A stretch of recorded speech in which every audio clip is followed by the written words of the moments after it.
I stood in the dimly lit room, the air thick with the scent of lilies and sorrow. The wake of Harold, my father-in-law, was more a display of pretense than a tribute to his life. My husband Alex clasped my hand tightly, his eyes a well of unshed tears. Vivian, Alex's mother, approached us with a thinly veiled sneer. "Elaine, Alex," she began, her voice dripping with feigned sympathy. "This is a family matter. Outsiders like Elaine should keep their distance." I felt a sting in her words. 3 years of marriage to Alex, and still I was an outsider. Greg and Nora, Alex's siblings, stood behind Vivian, their expressions echoing her disdain. "What are you saying, Mother?" Alex's voice trembled. "Elaine is family." "Family?" Vivian scoffed. "A family doesn't scheme for inheritance. We all know Harold left behind a fortune. 2 million, wasn't it?" I bit back my anger. We never cared about the money. It was always about Harold, his kind smile, his gentle words of encouragement. "Money? That's all you care about?" Alex's words were barely a whisper, but they cut through the tension like a knife. Greg chimed in, his tone laced with contempt. "Come on, Alex. Don't play the saint. We all know why she's here." Nora added with a smirk. "Yeah. Heard how cozy Elaine was getting with Dad? Planning to seduce your way to the inheritance?" Their accusations were like slaps to my face. Tears welled up, but I fought them back. I wouldn't give them the satisfaction. "Enough!" Alex's outburst silenced the room. "We don't want your money. All we wanted was to say goodbye to a man we loved." Vivian's eyes narrowed, a cruel smile playing on her lips. "Goodbye to a man you loved? Elaine, dear, were you in love with my husband?" The room spun. Their cruel words, their unjust accusations, it was unbearable. I turned to Alex, my heart breaking for him. His family's true colors were laid bare, their greed and malice exposed. "Let's leave, Alex," I whispered, pulling him away. "We don't belong here." As we walked away, Vivian's mocking voice followed us. "Run away, Elaine. Remember, outsiders have no place here." Outside, the cold night air felt like a balm. Alex wrapped his arm around me, his body trembling with suppressed sobs. "I'm so sorry, Elaine," he muttered. "I never wanted you to be hurt like this." I hugged him, feeling his pain, our shared grief. "It's not your fault, Alex. We did everything for Harold, not for them." We stood there, under the starless sky, united in our sorrow and betrayal. The pain of loss was deep, but deeper still was the wound inflicted by his own family. As we drove back home, a silent resolve settled between us. We would not let Vivian and her children's venom taint our memories of Harold. We would find a way to honor him, away from the shadows of greed and lies. The chapter closes as Elaine and Alex leave the wake, their hearts heavy, but determined to seek justice in their own way, setting the stage for the unfolding drama and revenge. The clock in our living room struck midnight as Alex and I sat in silence, the events of the wake replaying in our minds. I could see the hurt in Alex's eyes, a pain that went deeper than tonight's insults. "Remember when we first met, Elaine?" Alex's voice broke the silence. "At that college art show. You were so passionate about your photography." I smiled, recalling our simpler days. "And you lost in your sketches. We were worlds apart from all this," I gestured vaguely, encompassing the current turmoil. Alex leaned back, his gaze distant. "I never told you the whole story about my family, did I? About why I was always so distant from them." I reached for his hand, encouraging him to continue. This was a story I knew only in fragments. My mother, Vivian, always favored Greg and Nora. They could do no wrong in her eyes. Alex began, his voice laced with a bitterness I rarely heard from him. "I was always the afterthought, the mistake." I squeezed his hand, feeling his old wounds reopen. "When I was a kid, Vivian never came to my school events. Greg and Nora got all the new clothes, the latest gadgets. I got their hand-me-downs if I was lucky." His words painted a picture of neglect, of a childhood shadowed by the constant reminder that he was less valued. "Despite all that, Dad, Harold was different. He tried, in his own way. He wasn't around much, but he made sure to be there when it mattered. He was the one who encouraged me to pursue art." I nodded, understanding the depth of his bond with Harold, despite the latter's limited presence. "When it was time for university, Vivian told me to get a job. No money for education," she said. "I managed with scholarships and loans. But it was never about the money, Elaine. It was about being seen, being acknowledged." His story revealed not just neglect, but a deep-seated desire for acceptance, something his family never gave him. When we decided to get married, I saw how they treated you. The snide comments, the disrespect. It hurt, Elaine, but I thought we could stay away, build our own world. I remembered those early encounters, the thinly veiled jabs, the dismissal of our relationship. It was clear now, this disdain wasn't new. It was a pattern long established in Alex's life. But Harold's illness changed everything, Alex continued. We couldn't just stand by. And you, Elaine, you were there for him more than anyone. A tear slipped down my cheek as I remembered Harold's grateful smiles, his warm thanks every time we visited. They think we're after the money, Alex said, his voice hardening. But they're the ones obsessed with it. They never cared for Dad, only for what he had.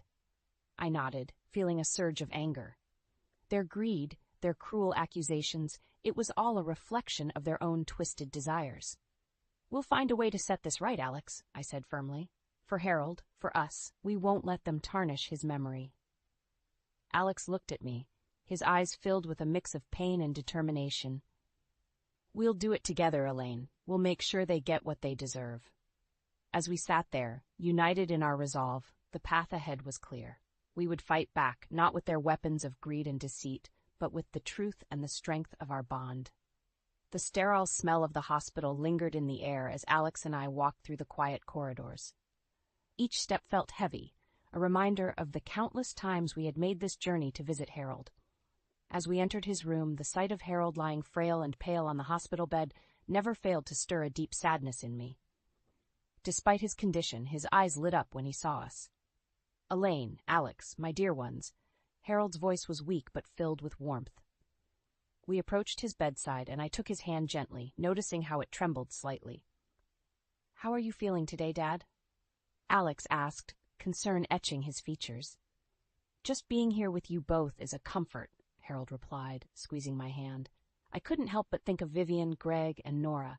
Their absence in these crucial moments spoke volumes of their indifference. Dad, we brought you some of your favorite music, I said, trying to bring some cheer into the room. Let's listen together. As the soft melodies filled the room, I saw a tear roll down Harold's cheek. It was moments like these that made me realize the depth of his loneliness, exacerbated by his family's neglect. The door suddenly burst open, and in came Vivian, Greg, and Nora, their arrival like a storm disrupting the calm.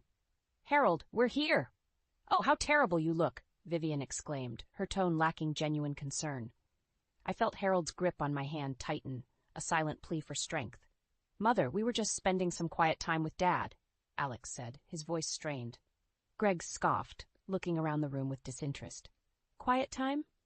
More like making sure he remembers you in his will. Nora joined in, her voice dripping with sarcasm. Elaine, still playing the devoted daughter-in-law, hoping to get a bigger piece of the pie? Their words were like daggers, but I remained composed, not wanting to upset Harold. We're here because we care for Dad, not for his money, I said firmly, meeting their accusing eyes. Vivian snorted. Care? You're nothing but gold diggers. Harold, don't trust them. Harold, who had been silent, finally spoke. Enough. Elaine and Alex have been my only comfort in these trying times. They are my family. His declaration was a blow to Vivian and her children. Their faces contorted in anger and disbelief. You'll regret this, Harold, Vivian hissed, storming out of the room with Greg and Nora following her. Once they were gone, a heavy silence fell. Harold looked exhausted, the encounter having drained his remaining strength. Elaine, Alex, I'm sorry you have to endure this, Harold whispered. We're here for you, Dad, always, Alex replied, his voice filled with unwavering loyalty. As we left the hospital that evening, a resolute anger settled in my heart. Vivian and her children's greed and cruelty knew no bounds, but Alex and I were determined to stand against them, to protect Harold and honor his wishes. The injustice inflicted upon us, upon Harold, would not go unanswered. We were ready to fight back, to ensure that the true colors of our adversaries were brought to light. The days following Harold's funeral were a blur of grief and disbelief. Alex and I tried to find solace in each other, but the shadow of his family's callousness loomed over us. It was on a bleak Tuesday morning when the unexpected happened. A knock at our door revealed a stern-looking man in a suit, introducing himself as Mr. Simmons, Harold's attorney. Mr. and Mrs. Carter, I'm here regarding Harold's last will and testament, Mr. Simmons announced, his tone formal yet sympathetic. Alex and I exchanged a look of surprise. We were unaware Harold had made a will. "Please come in," I said, leading him to the living room. As Mr. Simmons unfolded the documents, the anticipation in the room was palpable. Harold made it clear in his will that his entire estate, including the $2 million inheritance, is to be left to you, Alex, and Elaine, Mr. Simmons stated. The revelation hit us like a bolt of lightning. All this time, Harold had planned to leave everything to us. "But why us?" Alex asked, his voice barely above a whisper. "Harold felt that you two were the only ones who genuinely cared for him in his final years. He was deeply hurt by the rest of the family's indifference and greed," Mr. Simmons explained. The truth of Harold's feelings towards his family, now laid bare, was both a validation and a burden. We were honored by his trust, yet saddened by the extent of his loneliness and pain. "What about Vivian, Greg, and Nora?" I asked, my mind racing with the implications of this revelation. "Harold explicitly disinherited them. They are not to receive anything from the estate," Mr. Simmons replied, his tone indicating finality. I could almost hear Vivian's outraged scream, Greg's indignant protests, Nora's incredulous gasps. The news would hit them like a tidal wave, shattering their illusions of entitlement. "This will undoubtedly cause a stir," Alex said, a hint of worry in his eyes. "Yes, but Harold's wishes are legally binding. I will handle any disputes that may arise," Mr. Simmons assured us, his confidence somewhat easing our concerns. After Mr. Simmons left, Alex and I sat in silence, absorbing the gravity of the situation. Harold had entrusted us with his legacy, a clear message to his family that their behavior was inexcusable. The sense of justice was bittersweet. While we felt vindicated, it pained us to think of Harold's final days clouded by such decisions. "We need to prepare, Elaine," Alex said, determination in his voice. "Vivian and her children won't take this lightly. We must stand our ground." I nodded, feeling a mix of resolve and apprehension. "We'll do this together for Harold," I said, my voice steady. As we braced ourselves for the inevitable storm, I couldn't help but feel that this was just the beginning. The revelation of Harold's will was not just a testament to his love for us, but also a catalyst for the impending battle with his family. The confrontation was inevitable.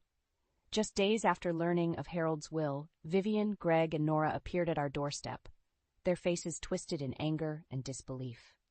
"You can't possibly think you're keeping all of Harold's money," Vivian spat as soon as we opened the door. Her words were like venom, but Alex and I stood firm, united in our resolve. "Harold made his wishes clear," Alex said calmly. "He left everything to us because we were the only ones who truly cared for him." Greg stepped forward, his eyes burning with rage. "You manipulated him. This is fraud." I felt a surge of anger at their accusations. "Manipulating? That's rich, coming from you. You barely visited him, and now you claim rights to his estate?" Nora's voice was shrill with fury. "We're his real family, not some gold-digging wife and the son he barely tolerated." The cruelty in her words stung, but I refused to let it show. "That's where you're wrong," I countered. "Family isn't just about blood, it's about who's there in times of need, and you were all conspicuously absent." Vivian's face contorted in a mix of anger and desperation. "You can't do this to us. We deserve that inheritance." "It's not about what you think you deserve," Alex said, his voice steady. "It's about honoring Dad's wishes. He saw through your greed and selfishness." "You'll regret this," Greg threatened, stepping closer. "We won't let you get away with stealing our inheritance."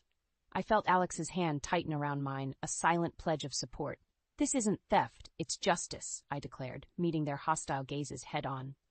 "You neglected Harold, and now you're paying the price." Vivian's expression shifted to one of begrudging realization. "So, this is how it is. You've turned him against us, and now you're taking everything." "No, Vivian," Alex said, a hint of sadness in his voice. "You did this to yourselves. Your actions, your choices led to this moment." The air was thick with tension, the unsaid words hanging heavy between us. "Leave, now," I said firmly. "You have no claim here, not anymore." With one last glare, Vivian, Greg, and Nora turned and left, their departure leaving a trail of bitterness and resentment. Closing the door behind them, Alex and I let out a collective sigh. The battle lines were drawn, the fight for justice was just beginning. But we were ready, armed with the truth and the strength of our conviction. We did the right thing, Elaine, Alex said, wrapping his arm around me. I nodded, feeling a sense of righteous vindication mixed with sorrow. We did for Harold. As we stood in the silence of our home, we knew this was far from over. But whatever lay ahead, we would face it together, standing tall against the greed and deceit that sought to overshadow Harold's final wishes. The aftermath of the confrontation left a charged atmosphere in our home. Alex and I knew this was just the beginning of a longer battle against Vivian, Greg, and Nora's greed. We were having dinner when the phone rang. Alex answered, and I could immediately tell from his tone that it was them again. "You can't possibly think we'll just walk away from this," Vivian's voice, shrill and agitated, echoed from the speaker. Alex put her on speakerphone, and I braced myself for another round of accusations. "We've seen lawyers, Alex. They say we have a case. You'll be hearing from us," Greg's voice threatened. I exchanged a look with Alex. "Let them try," I whispered. Alex spoke into the phone, his voice firm. "You heard, Mr. Simmons. Dad's will is clear and legally binding. You were disinherited for a reason." "You think you're so smart, but we'll see who gets the last laugh," Nora chimed in, her voice dripping with malice. "It's not about winning or losing," I said, my voice steady as I took the phone from Alex. "It's about what's right. Harold knew the truth about all of you." There was a pause, and then Vivian's voice returned, colder and more calculating. "You think you know everything, Elaine? We're his blood. That has to count for something." "It counted for nothing when you ignored him in his final years," I countered. "You'll regret this. We won't let you get away with it." Greg's voice was a mix of anger and desperation. "As far as we're concerned, this matter is closed," Alex said, ending the call. We sat in silence for a moment, the weight of the situation heavy on our shoulders. "They won't give up easily," I said, more to myself than Alex. "But we have the truth on our side," Alex replied, reaching for my hand. "Dad wanted us to have this. We'll honor his wishes, no matter what they throw at us." I nodded, feeling a renewed sense of purpose. Harold's final act had been one of love and trust towards us, and we would defend it with everything we had. Over the next few days, we prepared for the legal battle that loomed ahead. We gathered documents, spoke to Mr. Simmons, and fortified ourselves for the fight. Then, one evening, as we reviewed our strategy, the doorbell rang. Standing on our doorstep were Vivian, Greg, and Nora, their faces a mix of anger and defeat. "We want to talk," Vivian said, her voice lacking its usual confidence. "We have nothing to discuss," Alex replied, his stance unwavering. "Just hear us out," Nora pleaded, a rare note of sincerity in her voice.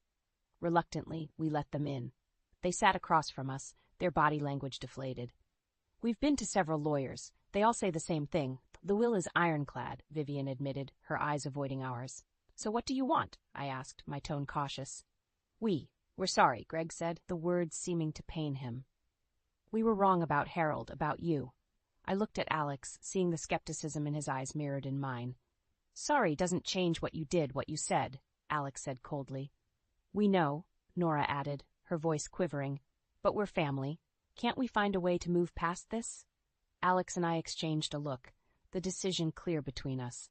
"There's no moving past this," I said firmly. "You made your choice, and now you have to live with it." They left soon after, their departure marked by a heavy silence. Alex and I sat back down, the finality of the situation sinking in. "We did the right thing," Alex said after a moment, his voice resolute. "We did," I agreed, feeling a mix of relief and sadness. "For Harold and for us." The battle was over, but the scars remained.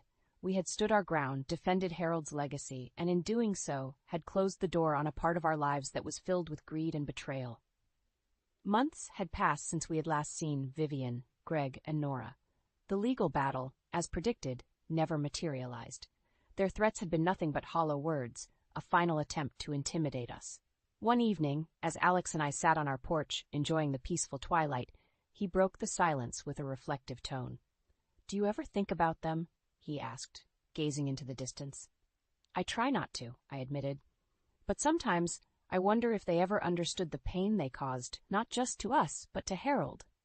Alex nodded, a hint of sorrow in his eyes. "I doubt it. Their greed blinded them to everything else." The conversation drifted to other topics, but a part of my mind remained on that bitter family conflict. It was a chapter of our lives that had closed, but its echoes still lingered.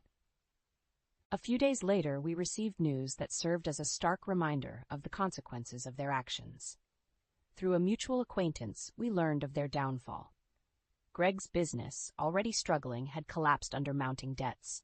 Nora, caught in her web of lies and deceit, faced a bitter divorce. And Vivian, abandoned by her children in her time of need, was left to grapple with her loneliness and remorse. Hearing of their misfortunes didn't bring us joy.